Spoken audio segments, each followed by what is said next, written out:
Welcome to Free Media. I'm Amber Duke. And I'm Robby Soave.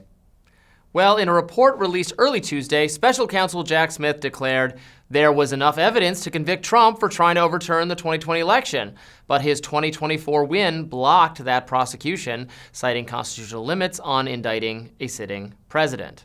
Breaking overnight, if he was not going to be president in 6 days, he would have been a convicted federal felon. That is the thrust of the final report from now former Special Counsel Jack Smith, released by the Justice Department while you were sleeping. It is an extraordinary document for posterity, if nothing else. And there will be nothing else. Jack Smith resigned Friday night, and there will be no prosecution. And this pertains only to the election interference case. The report on classified documents will not be made public.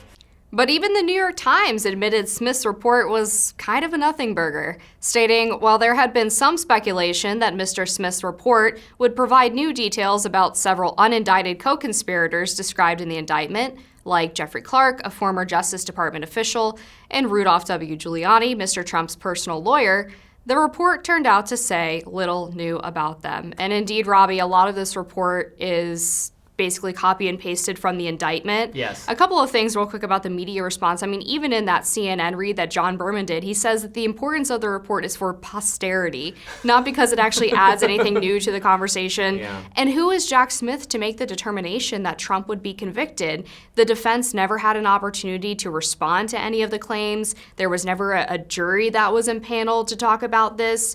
There was no trial. So him making this claim out of thin air that Trump would have been convicted of this is very extrajudicial. It's like got your bowl of potato chips, sitting in the armchair, watching the game, saying, if I was coaching that, we would have won. Like, that's all it is.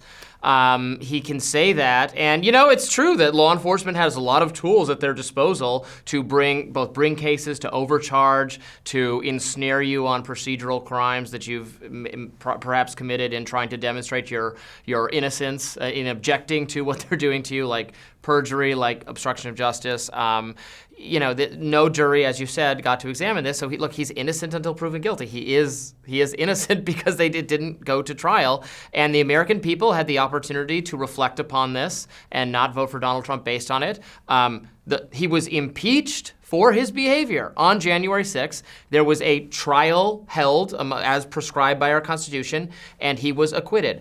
I absolutely think his actions on and surrounding January 6th were wrong and bad, and that is my view. I'm not persuaded that they were criminal along the lines that Jack Smith alluded to, because my problem fundamentally, and I've argued about this with various left-leaning people on Rising, but like when you look specifically at the Jack Smith indictment, and as you said, most of it is repurposed here, it uses, and this is the phrase that bothers me, it uses this phrase over and over again. Trump said, Trump tweeted, Trump, it's obsessed with the idea that, while the riot was forming and entering the Capitol, Trump was not exercised enough about Mike Pence's safety. Again, you can think that's not good judgment on his part. You can have a problem with it. You can criticize it.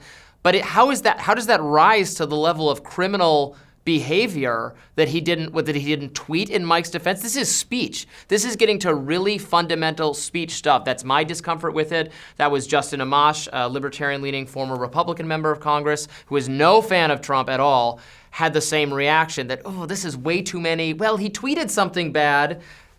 Bugs me, scares me, worries me. Yeah, I completely agree. And I mean, two things related to that. He never told people to go in the Capitol. Right. He never told people to assault police officers. There was no incitement by the traditional definition as we understand it. And one of the other things that was constantly cited, particularly by the Democrats during that impeachment trial, was the fact that he used the term fight when he was giving his speech on the ellipse. This is standard political language. Right. You could go through any member of Congress and find an instance of them using the word fight to describe trying to make a policy change or trying to win an election.